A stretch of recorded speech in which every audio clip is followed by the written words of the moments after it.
Assalamualaikum warahmatullahi wabarakatuh.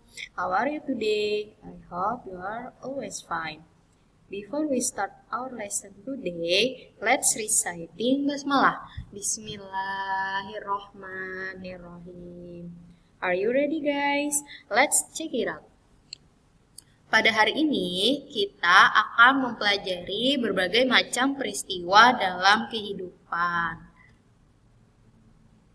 Nah, sebelum masuk ke materi, tujuan pembelajaran pada hari ini yang pertama, memberikan pendapat serta menuliskan informasi penting tentang isi teks narasi sejarah. Yang kedua, menjelaskan perlawanan bangsa Indonesia terhadap penjajahan bangsa Portugis dan Belanda.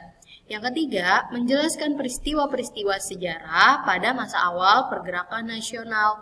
Yang keempat, menjelaskan faktor terjadinya keragaman budaya di Indonesia serta karakteristik suku-suku bangsa di Indonesia. Nah, sebelum masuk ke materi selanjutnya, kita akan review materi sebelumnya. Apakah teman-teman masih ada yang ingat? Perubahan wujud benda dari cair menjadi gas disebut,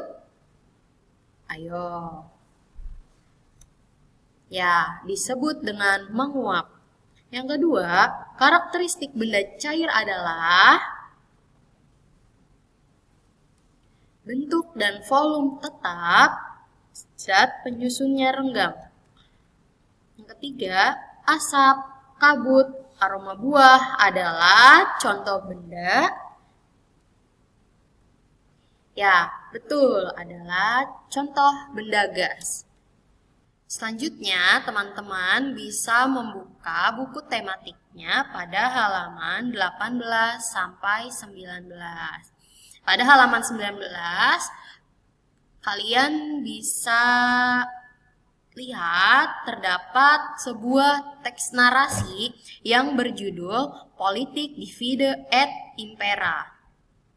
Nah, dari narasi tersebut, kalian dapat mengumpulkan berbagai macam informasi-informasi penting yang kalian kumpulkan dari sebuah pertanyaan Adik Simba yang telah kalian pelajari pekan lalu.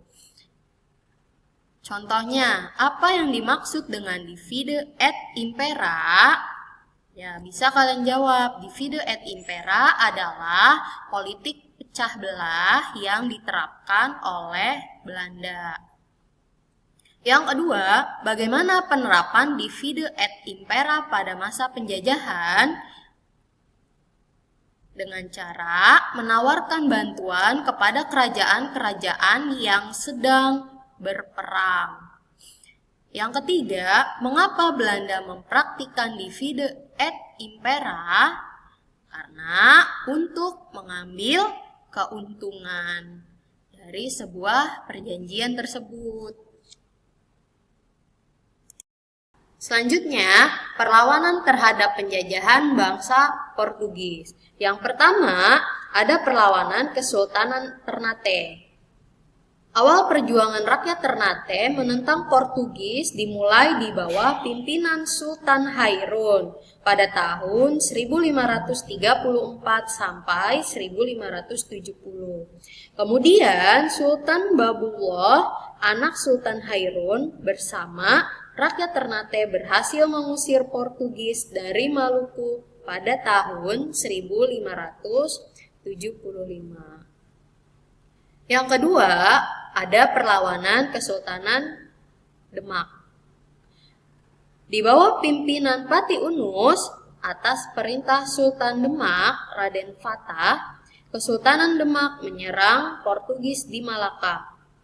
Di bawah pimpinan Fatahillah, Kesultanan Demak berhasil mengusir Portugis dari Sunda Kelapa. Yang ketiga, perlawanan Kesultanan Aceh. Perlawanan terhadap Portugis di bawah pimpinan Sultan Iskandar Muda. Nah, berikut adalah perlawanan-perlawanan terhadap penjajahan bangsa Belanda. Yang pertama ada Sultan Agung dari Mataram, pada tahun 1613 sampai dengan 1645. Ada Sultan Iskandar Muda dari Aceh pada tahun 1635. Ada Sultan Hasanuddin dari Kerajaan Goa, yaitu letaknya di Sulawesi Selatan pada tahun 1667. Selanjutnya, Untung Suropati dari Jawa pada tahun 1670. Selanjutnya, Sultan Ageng Tirtayasa dari Banten pada tahun 1684. Selanjutnya, ada Patimura dari Maluku pada tahun 1817. Selanjutnya, ada Sultan Badarudin dari Palembang 1817. Selanjutnya, ada Tuanku Imam Bonjol dari Minangkabau pada tahun 1822 sampai dengan 1837. Selanjutnya, Pangeran Diponegoro dari Jawa pada tahun 1825 sampai dengan 1830. Selanjutnya, Pangeran Antasari dari Kalimantan pada tahun 1860. Selanjutnya, ada Teuku Umar dari Aceh pada tahun 1873 sampai dengan 1904. Dan yang terakhir ada Cut Nyak Din dari Aceh pada tahun 1873 sampai dengan 1904. Nah, terdapat perbedaan antara perlawanan-perlawanan terhadap penjajahan bangsa Portugis dengan penjajahan bangsa Belanda.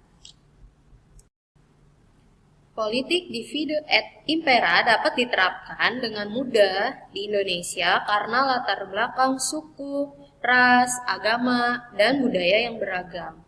Kira-kira apa saja keragaman yang ada di Indonesia? Apa faktor penyebabnya? Nah, berikut ini adalah faktor yang menyebabkan terjadinya keragaman budaya di Indonesia. Yang pertama, Indonesia merupakan negara kepulauan dengan lingkungan alam yang beragam.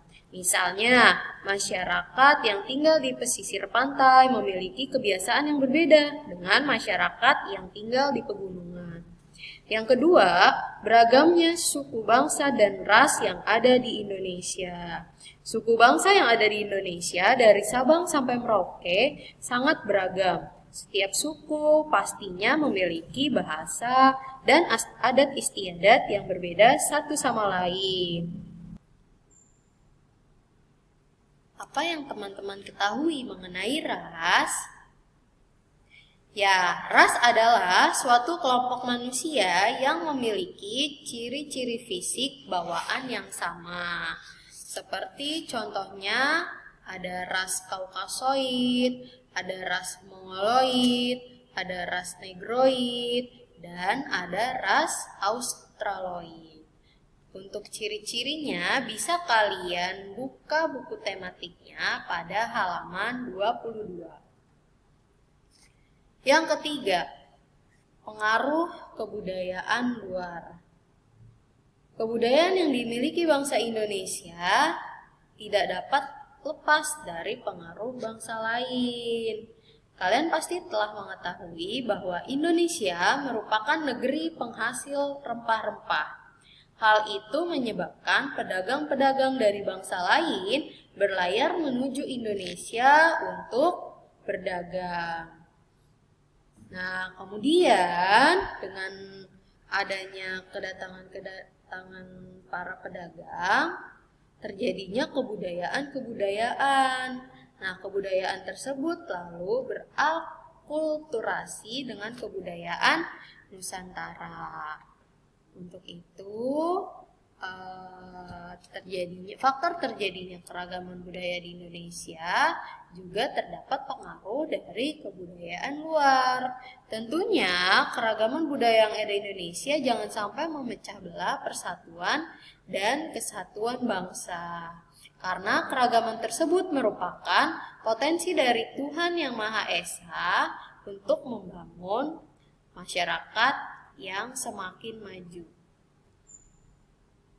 Untuk itu, harusnya dijadikan alat untuk saling mengenal sehingga tercipta tatanan masyarakat yang rukun dan damai. Selanjutnya, kuis.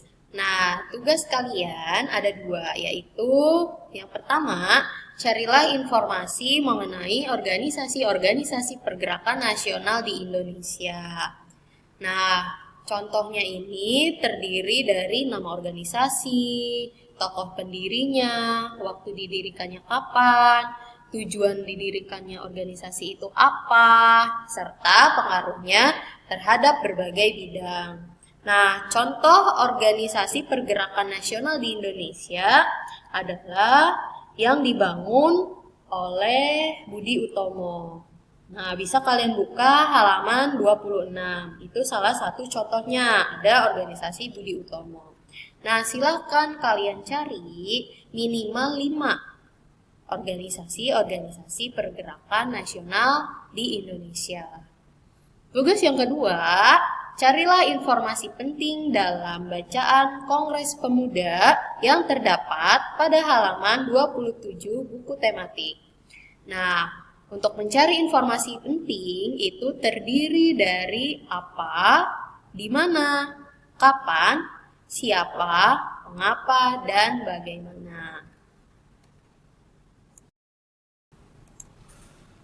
Nah, sekian penjelasan Ibu pada hari ini. Before we close our lesson today, let's reciting hamdalah.